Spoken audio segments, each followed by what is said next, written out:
Pemirsa, inilah headline news pukul 14 waktu Indonesia Barat, saya Marcelina Tumundo. Komisi 2 DPR RI menggelar rapat kerja bersama KPU, Bawaslu, DKPP, dan Kementerian Dalam Negeri hari ini. Rapat membahas persiapan pemungutan suara ulang atau PSU Pilkada pasca sengketa hasil Pilkada di Mahkamah Konstitusi.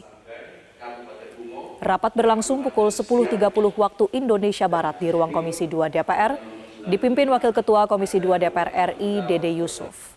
Rapat dihadiri Ketua KPU RI Muhammad Afifuddin, Ketua Bawaslu RI Rahmat Bagja, Ketua DKPP Hedi Lugito, dan Wamendagri Ripka Haluk. Ada sebanyak 401 pimpinan KPU dari seluruh Indonesia yang juga bergabung dalam rapat melalui sambungan Zoom. Berdasarkan putusan MK, ada 24 daerah yang harus menjalani PSU karena berbagai masalah pelanggaran hukum dan administrasi. Selain itu ada satu daerah yang dilakukan rekapitulasi ulang, sedangkan 14 gugatan lainnya tidak dikabulkan.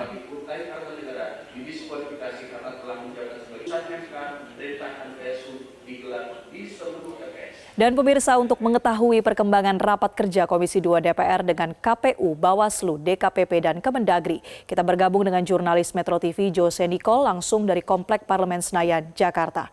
Jose, apa saja poin-poin yang dibahas dalam rapat Komisi 2 DPR?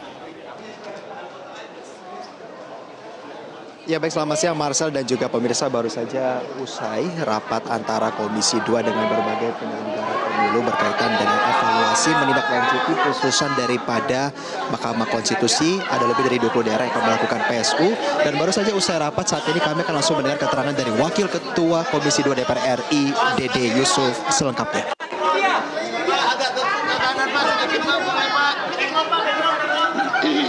Sabar guys, buset. Oh yang mana? Ya, oke, udah ya. Baik, terima kasih teman-teman sekalian. Tadi hari ini kita menyikapi karena begitu banyak pertanyaan hasil daripada keputusan MK kemarin yang mengatakan ada kurang lebih sekitar 26 daerah, termasuk 24 yang PSU dan mungkin ada 2 yang merupakan pilkada ulang. Pertanyaan terbesar adalah bahwa apakah kita siap untuk melakukan PSU ulang tersebut, bagaimana dengan kondisi pemerintah daerah yang sedang melakukan efisiensi dan lain-lain. Dan juga ada pertanyaan-pertanyaan yang tentu kami katakan kenapa ada beberapa poin-poin seperti ketidakcermatan pada saat persyaratan-persyaratan. Tadi sudah dijawab semua, baik KPU, Bawaslu, DKPP, termasuk juga Kemendagri yang hari ini diwakili oleh Ibu Ripka, Wamendagri, dan juga ada Pak Tomsi, Sekjen. Poin utamanya adalah pemerintah harus siap, mau tidak mau harus siap untuk melaksanakan PSU di 24 kabupaten tersebut. Usulan anggaran yang tadi sudah disampaikan baik KPU maupun Bawaslu kurang lebih sekitar 750 miliar dan kemungkinan bisa bertambah ketika ada pengamanan yang lainnya. Dan kami memberikan tenggat waktu 10 hari kepada pemerintah untuk segera menyampaikan nanti kepada DPR apa yang bisa disiapkan oleh daerah dan apa yang bisa disiapkan oleh pemerintah pusat.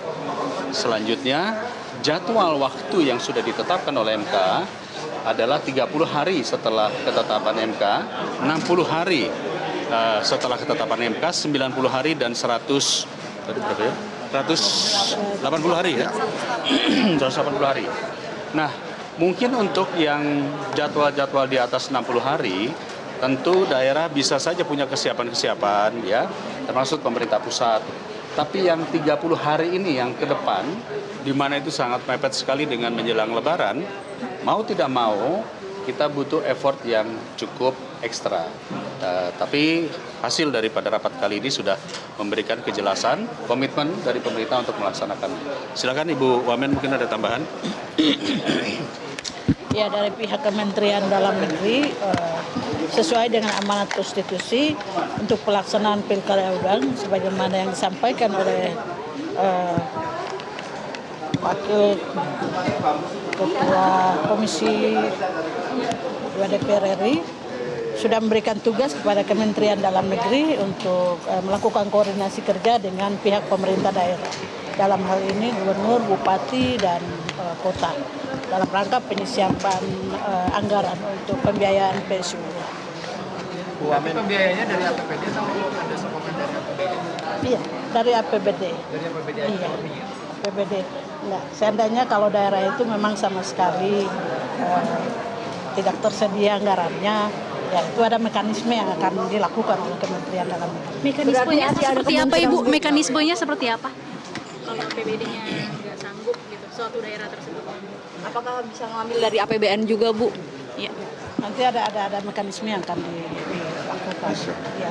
Nanti bisa, memang amanat konstitusi sesuai dengan Undang-Undang Pilkada nomor 10 tahun 2014 itu dimungkinkan.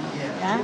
Jadi nanti kita cek dulu selama 10 hari ini nanti mekanismenya seperti apa. Kalau memang nggak bisa, ya barulah kita akan menempuh mekanisme sumber pembiayaannya dari APBN. Tentunya kami akan juga koordinasi dengan Kementerian Keuangan. Karena ini sudah konstitusi. Artinya apabila setelah nanti dicermati dan ada kekurangan begitu bisa mengambil juga dari APBN untuk kekurangannya itu ya Bu? Iya, itu dimungkinkan oleh amanat dari undang-undang. Tapi di tengah efisiensi anggaran ini ada memungkinkan juga nggak untuk nggak ngambil dari APBN? Memungkinkan. Itu bisa. Bisa jadi. Bisa. Karena ini prioritas. Ini prioritas dan amanat konstitusi dan ini urusan wajib yang harus dilakukan. Wamen berarti Itu sudah bisa dipastikan harus terlaksana. Wamen berarti berkaitan dengan PJ masih menjabat jabatan tersebut, apakah mungkin ada rotasi atau perpanjangan dari PJ untuk menghandle dengan PSU? Iya pasti. Sepanjang pemilihan itu belum ada gubernur atau bupati terpilih secara definitif, pasti akan dilakukan oleh PJ-PJ seperti itu. Kang Dede soal di depan komisioner KPU, nah itu sudah bisa diberlakukan terhadap KPU yang sekarang, mengingat ada yang menilai pilkada ini gagal karena ada banyak yang PSU. Kalau dari Komisi 2, Setiap periode itu selalu ada PSU. Ya. Ya, setiap periode itu ada PSU dari gugatan 301 gugatan. Yang PSU kan kurang lebih sekarang 24 dan 26 ya. Jadi sebetulnya kalau kita lihat, ya kalau dibilang gagal sekali juga tidak. Tetapi kita perlu mengevaluasi. Itu sebabnya tadi sudah kami katakan, evaluasi itu menjadi penting. Karena ada hal-hal yang kalau menurut tadi catatan kami, terlalu simpel untuk bisa terloloskan.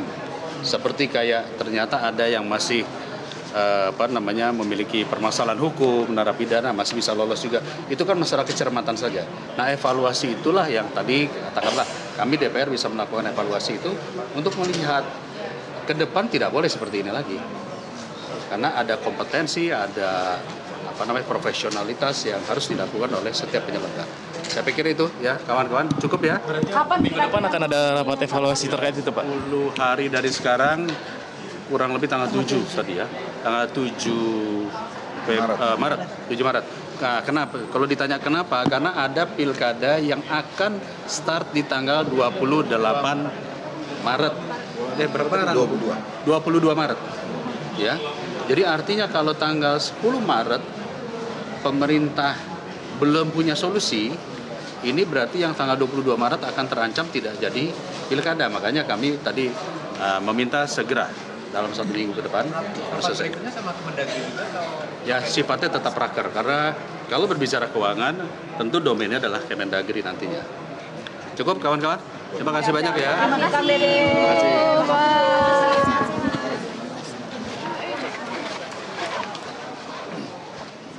Ya, Marcel dan juga pemirsa, itu tadi beberapa keterangannya disampaikan oleh Wakil Ketua Komisi 2 Dede Yusuf beserta juga dengan Wamendagri Ripka Haluk berkaitan dengan tindak lanjutan daripada rapat hari ini, terutama hal-hal yang berkaitan dengan anggaran maupun penyelenggaraan daripada PSU, baik itu sebagian maupun seluruhnya, juga akan kembali dibahas pada awal Maret mendatang. Untuk sementara demikian, Marcel dapat kami laporkan, kembali ke Anda di studio.